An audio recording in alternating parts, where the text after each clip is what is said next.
గత పాలకుల నిర్లక్ష్యం కారణంగా నగరంలో అభివృద్ధి పడకేసిందని ఏలూరు ఎమ్మెల్యే బడేటి చంటి మండిపడ్డారు.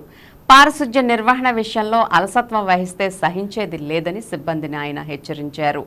ఏలూరులోని 4వ డివిజన్లో నీట మునిగిన రోడ్లను, ఆ ప్రాంతంలో తాండవిస్తున్న అపరిశుధ్యాన్ని స్వయంగా పరిశీలించిన ఎమ్మెల్యే చంటి ఆయా పరిస్థితులపై ఆగ్రహం వ్యక్తం చేశారు. చర్యలు తీసుకునేందుకు కూడా వెనకాడేది లేదని హెచ్చరించారు. ఇచ్చిన మాట నిలబెట్టుకునేందుకు ప్రతినిత్యం కృషి చేస్తున్నారు ఏలూరు ఎమ్మెల్యే బడేటి చంటి.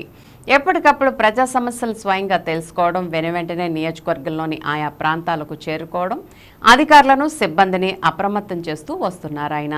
దీంతో ఎమ్మెల్యే బడేటి చంటి స్పందనపై ప్రజలు సైతం హర్షం వ్యక్తం చేస్తున్నారు. తాజాగా ఏలూరు 4వ డివిజన్లో ఎమ్మెల్యే చంటి సుడిగాలి పర్యటన చేశారు. ఆ డివిజన్లో వర్షపు నీటితో నిండిపోయిన రోడ్లపై స్వయంగా నడుచుకుంటూ వెళ్లిన ఎమ్మెల్యే చంటి స్థానిక ప్రజలను అడిగి సమస్యలను తెలుసుకున్నారు. తానున్నానంటూ భరోసా కల్పించారు. ఈ సందర్భంగా ఆయన మాట్లాడుతూ గత పాలకుల నిర్లక్ష్యం కారణంగానే నగరంలోని రహదారులు గుంతలమయంగా తయారయ్యాయని, నీరు నిలిచిపోయి అనేక వ్యాధులకు కారణమవుతున్నాయని ఆగ్రహం వ్యక్తం చేశారు. వర్షాకాలం ముగిసిన వెంటనే రోడ్ల మరమ్మత్తు పనులకు శ్రీకారం చుడతామని చెప్పారు. ఈలోగా ప్రజలకు ఇబ్బంది కలగకుండా కచ్చా డ్రైన్లు, కల్వర్ట్ల నిర్మాణం చేపట్టాలని ఆదేశించామని అన్నారు. నగర ప్రజల శ్రేయస్సే కూటమి ప్రభుత్వ ముఖ్య ఉద్దేశమని ఎమ్మెల్యే చంటి పునరుద్ఘాటించారు. ఈ కార్యక్రమంలో ఎంహెచ్ఓ డాక్టర్ మాలతి, మాజీ deputy mayor Chode Venkataratnam, cooption సభ్యుల ఎస్ఎంఆర్ పెదబాబు, టీడీపీ నాయకులు ఆర్నేపల్లి తిరుపతి, అమరావతి అశోక్, చోడే బాలు, పలువురు కార్పొరేషన్ అధికారులు, సిబ్బంది తదితరులు పాల్గొన్నారు. మీకు నీళ్లు నిలవకుండా వర్షాకాలం చేస్తాం, నిలవకోకుండా చూసే మార్గాన్ని ఏదైనా దీంట్లో కలిపే విధంగా మరీ పెద్ద వర్షం వచ్చింది, అన్ని పూడిపోయి ఉన్నాయి. మరి మేము కచ్చా డ్రైన్ తీపిస్తాం, మెట్లు పోతాయి. మరి పరిస్థితి ఎప్పుడైనా సరే ఇక మళ్ళీ అస్మాటికి మెట్లు కొడతాం, అది సుఖం. మరి వర్షాకాలంలో మరి రోడ్లన్నీ కూడా నీటిమయం అయిపోతున్నాయి. ఎక్కడా కూడా ఇదివరకు 5 సంవత్సరాల్లో ప్రభుత్వంలో ఏం పనులు జరగకపోవటం వల్ల రోడ్లు పల్లం అయిపోయి నీళ్లు నిలుస్తున్నాయని చెప్పి నిన్న 4వ డివిజన్ నాగేంద్ర కాలనీ నుంచి మరి ప్రజలందరూ కూడా రావడం జరిగింది. ఇప్పుడు స్వయంగా పర్యవేక్షించడం జరిగింది. ఆ నీళ్ళన్నీ కూడా మరి బయటికి వెళ్ళేటట్టుగా, ఎందుకంటే వర్షాకాలం ఇప్పుడు రోడ్లు వేస్తే మరి ఇమీడియట్గా డబ్బులు పాడైపోతాయి తప్పితే అంతకుమించి వేరేది ఏం లేదు. అలాగే మేయర్ గారితో పాటు వచ్చి ఆయనకు కూడా స్వయంగా చూపించడం జరిగింది. ఆ నీళ్ళు వెళ్ళే మార్గాన్ని మధ్యాహ్నం నుంచి ఇంజనీరింగ్ సెక్షన్ వారిని పిలిచి కచ్చా డ్రైన్లు తీసి ఆ నీళ్ళు వెళ్ళేటట్టుగా ఈ వర్షాకాలం చేయమన్నాం. తర్వాత ఆ రోడ్డు ఎత్తి చేసి అక్కడ ఉన్న కల్వర్ట్లు కానీ అవన్నీ కూడా సరిచేయడం జరుగుద్ది. ఎందుకంటే అభివృద్ధి లేనప్పుడు ఇటువంటివే జరుగుతాయి.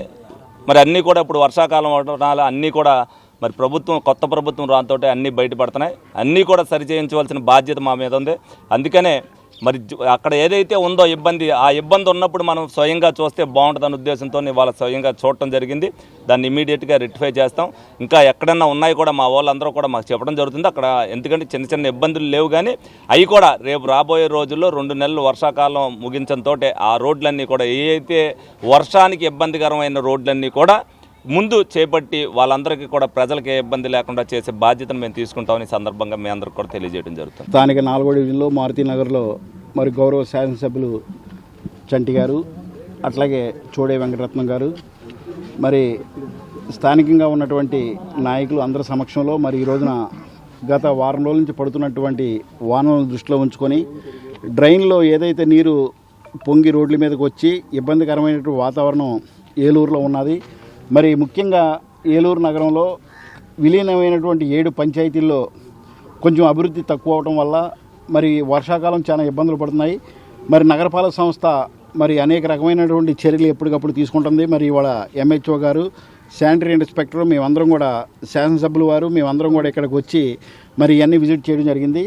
సాయంత్రం ఇక్కడ స్థానికంగా ఉన్నటువంటి ప్రజలందరికీ కూడా సాయంత్రం ఇంజనీరింగ్ డిపార్ట్మెంట్ వాళ్ళని తీసుకొచ్చి మరి ఎందుకైతే నీళ్ళు ఎక్కడైతే పల్లాలు ఉన్నాయో, ఎక్కడైతే మెరక ఉండి నీళ్లు బయటికి వెళ్లకుండా ఉన్నాయో అవన్నీ కూడా ఇంజనీరింగ్ డిపార్ట్మెంట్ వారితో పరిశీలన చేసి ప్రణాళికలను రూపొందించి మరి వాటికి కావాల్సినటువంటి మరమ్మతులు కానివ్వండి, లేకపోతే డ్రైన్లో సిల్ట్ తీపించడం కానివ్వండి, ఎక్కడన్నా రోడ్లు లో లెవెల్స్లో ఉండుంటే కనుక డ్రైన్లు కానీ రోడ్లు కానీ అవన్నీ కూడా మెరక చేసేటువంటి చర్యలు తీసుకోమని చెప్పి శాసనసభ్యులు వారు చెప్పడం జరిగింది. మరి ఎవరైతే ఉద్యోగస్తులు ఉన్నారో, ఎవరైతే శానిటేషన్లో పనిచేస్తున్నారో వాళ్ళందరికీ ఇబ్బంది కలుగుద్ది. అట్లాగే ప్రత్యేకించి పక్కన ఉన్నటువంటి వాళ్ళకి మీకు ఇబ్బంది కలుగుద్ది. కాబట్టి ఎవరు కూడా దయచేసి ప్రజలెవరూ కూడా కాలువల్లో వేస్ట్ని వేయొద్దని చెప్తున్నాము.